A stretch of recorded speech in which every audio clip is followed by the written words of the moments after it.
Brain हमारे गट से कैसे बात करता है?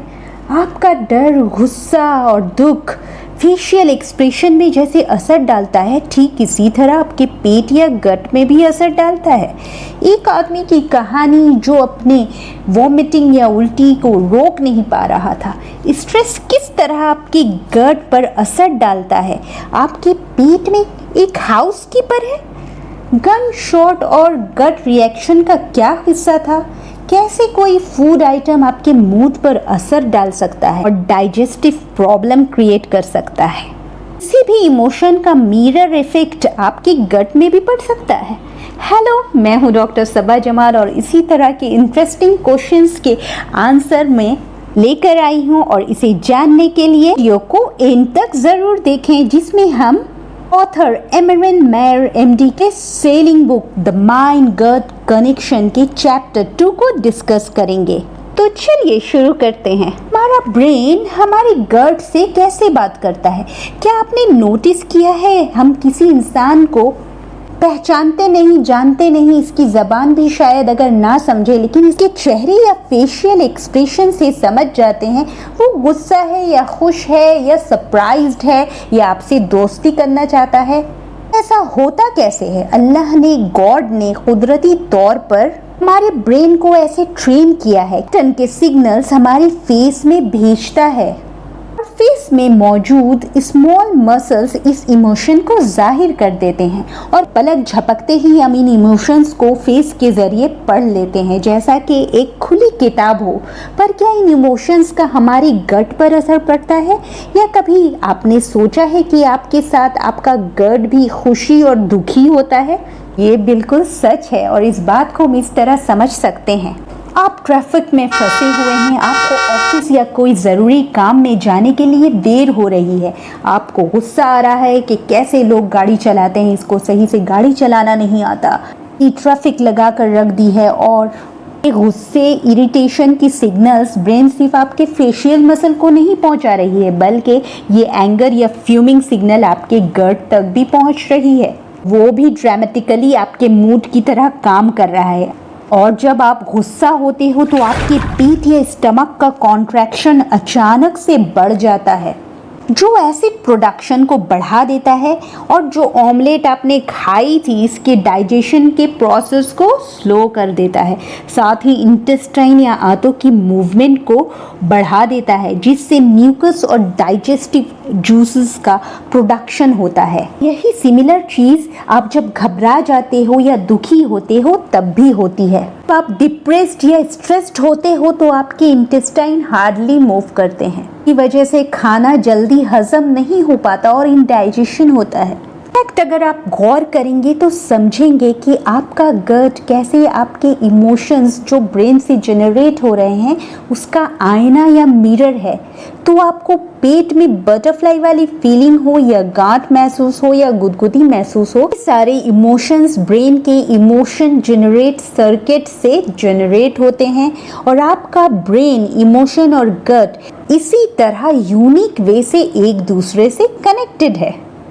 और यही वजह है कि बहुत से पेशेंट जो गट प्रॉब्लम लेकर आते हैं, हम डॉक्टर्स उसे रूल आउट करने के लिए इंडोस्कोपी, यूएसजी और हमारे ओल्ड मेडिकल सिस्टम में जो सारी चीज़ें हैं वो करवाते हैं। जब सारे टेस्ट से हमें रिजल्ट मालूम नहीं पड़ता, हम डायग्नोस नहीं कर पाते, तो पेशेंट को भर भर के antacid pills, special diet, probiotic देते हैं के एबनॉर्मल बॉवेल हैबिट या सिम्टम्स को रिलीव करने के लिए। और ज़्यादातर पेशेंट फेल होते हैं ये एड्रेस करने में कि इनके इमोशन ही असल में इनके गट प्रॉब्लम के तौर पर रिफ्लेक्ट होते हैं।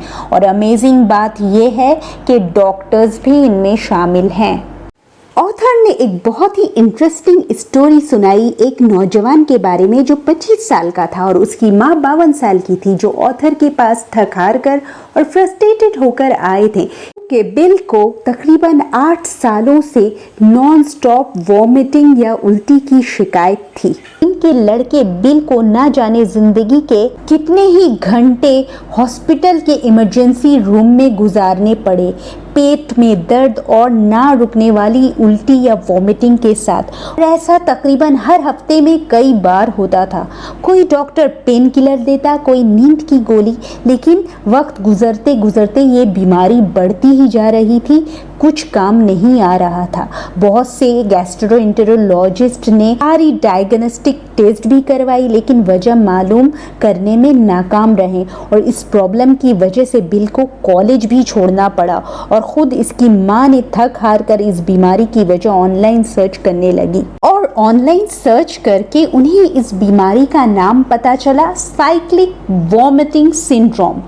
जब ऑथर के पास ये केस आई तो उसे अच्छे से स्टडी करने के बाद और अपने तजुर्बे और रिसर्च की हेल्प से वो इस कंक्लूजन में पहुँचे कि कल्प्रिट इस ब्रेन के ओवर रिएक्टिव स्ट्रेस रिस्पॉन्स है, जो गट के रिएक्शन को ट्रिगर करके इन सिम्टम्स को बढ़ा देते हैं। ये ब्रेन के ओवर रिएक्टिव रिस्पॉन्स बहुत ज़्यादा स्ट्रेंथ वाले एक्सरसाइज करने, ड्यूरिंग मेंस्ट्रुएशन, ज़्यादा ऊंचाई पर जाने और सिंपली बहुत दिनों तक जहनी परेशानी या स्ट्रेस में मुब्तला रहने से बॉडी में इम्बैलेंस पैदा करके साइक्लिक वॉमिटिंग सिंड्रोम के अटैक को ट्रिगर करता है। में ब्रेन का स्ट्रेस रिस्पॉन्स एक डिफेंसिव मैकेनिज्म है और बिल के यही डिफेंसिव मैकेनिज्म में ही प्रॉब्लम था।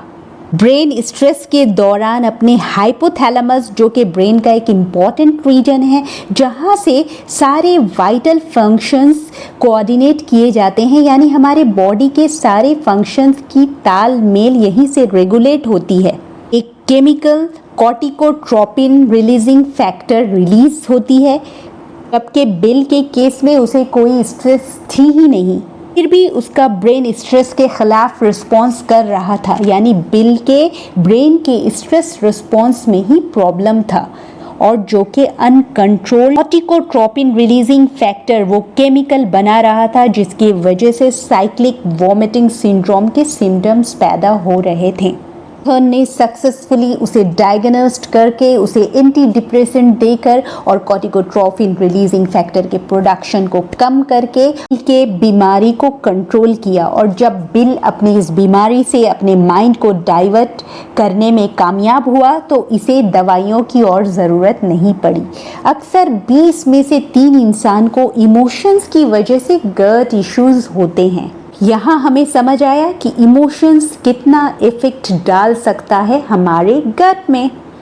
और ऑथर ने ये भी बताया कि डिफरेंट मील के दरमियान, यानी लंच और डिनर के दरमियान, हमारे गट में डिफरेंट प्रेशर वेव बनते हैं जो हमारे खाए हुए खाने को आगे की तरफ ले जाते हैं।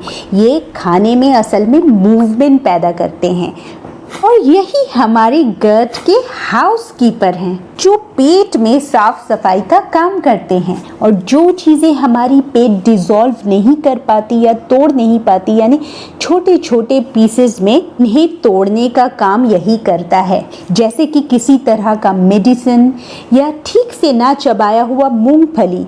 और यही हाउस कीपर या pressure wave food pipe oesophagus से होते हुए हमारे रेक्टम तक हर 90 मिनट्स में ट्रैवल करता है, जो कि एक बादाम को तोड़ने से लेकर अनवांटेड माइक्रोब्स या जर्म को स्मॉल इंटेस्टाइन से कोलोन तक पहुंचाकर स्टूल के जरिए पास करवा देता है। तो आपको पता चला गट में भी एक हाउसकीपर है।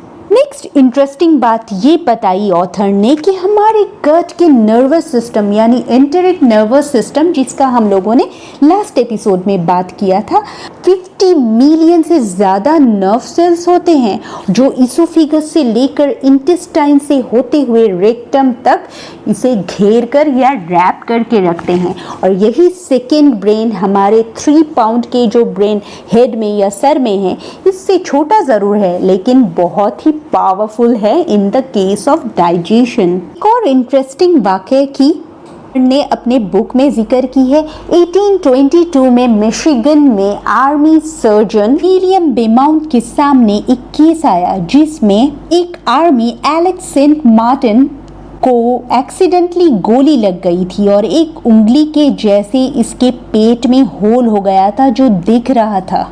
सर्जन बिमॉन्ट की कोशिशों से इसकी जान तो बच गई, बट वो होल पूरी तरह से बंद नहीं हो पाया और गैस्ट्रिक फिस्टूला में बदल गया, जो कि बॉडी के ऊपर से भी दिखता था।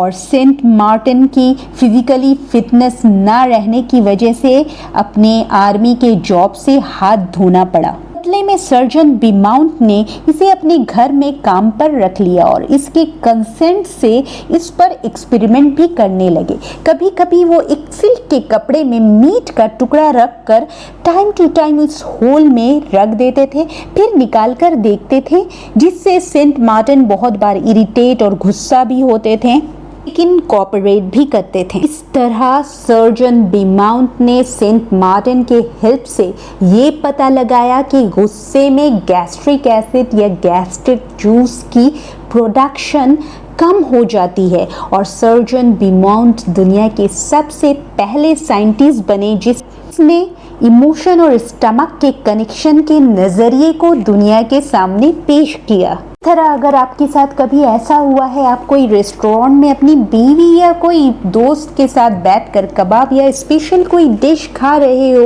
और आपके दोनों के बीच में किसी बात पर बहस हो गई है और बात बढ़ते बढ़ते झगड़ा भी हो गया है, तो इन फ्यूचर इस रेस्टोरेंट का नाम या उस डिश का नाम ही काफ़ी होगा आपके एंगर प्रोग्राम को ट्रिगर करने के लिए। यही वजह है कि कुछ लोग कुछ डिश या खाने के बारे में कंप्लेन करते हैं कि ये खाने से मुझे हज़म नहीं होता या इंडाइजेशन होती है। अगली बार किसी पर्टिकुलर खाने को दोष देने से पहले इस बात को याद करें, कहीं इसके साथ कोई इवेंट, कोई इमोशन तो जुड़ा हुआ नहीं है। अपने सर्कमस्टांसेस या हालात पर अटेंशन पे करें जो कि ट्रिगर करता है आपके सिम्टम्स को, तभी आप रियलाइज कर पाएंगे गट ब्रेन की इनक्रेडिबल कनेक्शन को। आपको मेरी वीडियो इन्फॉर्मेटिव और इंटरेस्टिंग लगी तो मेरे वीडियो को लाइक करें, ज़्यादा से ज़्यादा शेयर करके लोगों को एजुकेट करें और मेरे चैनल को सब्सक्राइब करना ना भूलें और इसी तरह की इन्फॉर्मेशन के लिए बेल आइकन को दबाना ना भूलें। तब तक stay healthy, stay happy, take care, thanks for watching.